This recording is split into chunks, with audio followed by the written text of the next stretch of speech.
Just always remember, huwag kang matakot sa lion. Dito ka matakot sa spotted green reaper na to pag nasa Africa ka. Kasi, first of all, ambush predator lang naman siya. Then, napakagaling niya sa camouflage.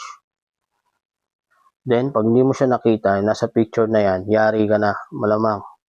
Pagkain ka na nito, gagawin ka nitong luncheon meat. Dadalhin ka niya sa puno. Then, pound per pound lang naman sila. Kasi kita mo yun nasa video, yung rhino, baby rhino, dinala niya sa puno kahit mas mabigat pa sa kanya. Ganyan siya katindi. Then, wala ka rin kawala kahit nasa puno ka kasi. Napakagaling niyang climber. Kita mo yung unggoy, hinabol niya, di ba? Parang nag-gymnast lang. Then, daig niya pa si Michael Phelps. Pagdating sa lango yan, napakagaling din itong lumangoy kahit tumalong ka pa sa tubig. Ay, nako. Kaya, ikaw, mag-ingat-ingat ka.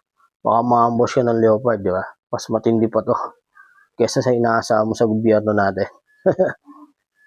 If you want animal facts or anything else about the documentary, just follow and subscribe.